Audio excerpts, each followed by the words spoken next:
getting a good definition of domestic violence? There's really two definitions. One would be the legal. Domestic violence is something you can get arrested for. The other would be the psychological.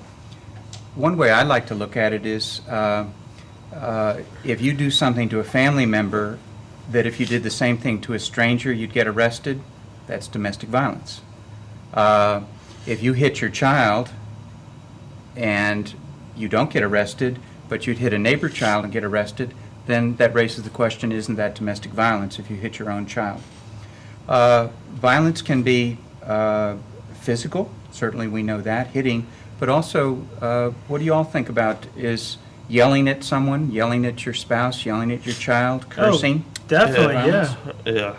I think if you're not establishing or being married and having the privilege of having a spouse, being in my life every day, I think that if you're not being constructive, if you're not saying, hey, this is how I feel, let's work on this, then I think it can definitely edge on the side of abuse. If you're saying, you're making my life feel like this, or you make me feel this way, they, constantly make you feel low, then I definitely think that's abuse. Yeah, it's more like, if they're like talking down on you all the time, if they like, instead of, like she said, constructive criticism or whatever, they're just like, you need to do this, or you need to do this like that, or why are you doing that? If they always have a problem, that might kind of be a warning signs of this. Probably is. What do you think is the difference between abuse versus, say, not being thoughtful or being inconsiderate? I think it's habitual, definitely habitual signs. Okay, so For me. repeated. Yeah.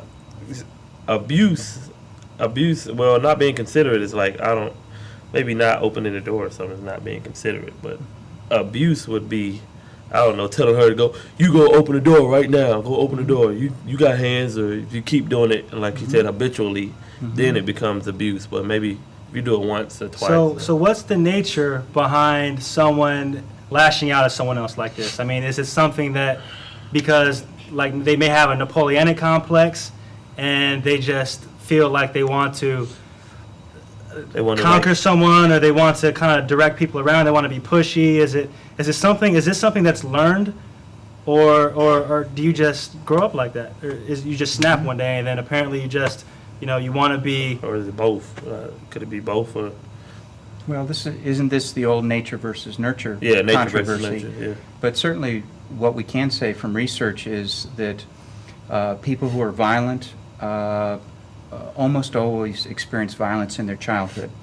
When we look at bullying in school, which we know now is a very big problem, look at Columbine. That was the root of that. Yeah. These two boys were bullied. People who are bullied often experience violence within the home. Parents who beat them, parents who yell at them. I don't know about those two boys, but certainly that is often the cause of bullying. So is it not just because they're the big man on campus, they stand like 4 inches over everyone else, so they just want to have that power, Dominance. that dominance. And Well, I think it's like ego or one thing is that I'm hearing you assuming that violence is something that men do, and men do on women. And actually violence is androgynous. right. Someone can be violent for many, many reasons, but getting back to the definition, I guess what I would say is that your rights stop at the end of my nose. And so Okay. violence is when I do something to another person that harms that person. Would that work as a definition? Definitely. So that inconsiderateness may not harm the person, may be thoughtlessness, but repeated damage to a person to where they're wounded, to where their self-esteem is damaged or they're afraid. How does that sound as definition of violence? Sounds, but even with that until there, what is like the cutoff point? Where does it start to? Is it like after 2 times, after 3 times, after 4 times? Or Yeah, where do you draw the line? Where do you start say- drawing the where are you line? forming the opinion in your head? Okay, Yeah. now I'm being abused.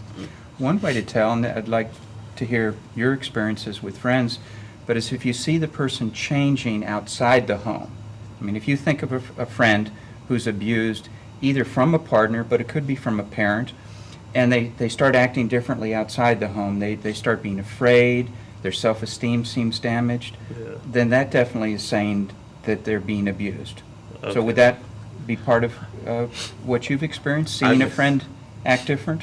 Well, I haven't really had too much experience with abuse per se. I haven't known too many people that have been abused. I don't know. Maybe not. Bryce, So I don't- you were talking to me about a friend that was abused. Yeah, had a friend, and she had a child, a son, by a guy, and she was in a very abusive relationship, both physically and verbally. So I think that, I don't know, for some reason, I mean, she had like an anger about herself that, sometimes she would just maybe I don't know, like maybe she wouldn't start reenact like- anything, but just They start some like- memories came up, and she, How did it affect her child? Did you see some changes in him? oh yeah, definitely. He was at school, and You be he fighting. may have, and stuff. got into a fight with someone. He was really attracted to one female. That she didn't like him? Yeah, he liked her a lot, and the way that he expressed his liking towards her, he just lashed out on her, and I think he may have hit her. Oh. And it sounds like that may have been something he observed with his mom And, and boyfriends, that the boyfriends were abusive verbally and physically, and so that was the way he was learning how to relate to girls, even at a little age. Right. Yeah. Well, I think that we are just beginning to scratch the surfaces of domestic violence. So we'll be right back after this commercial break. So y'all stay tuned. Stick around.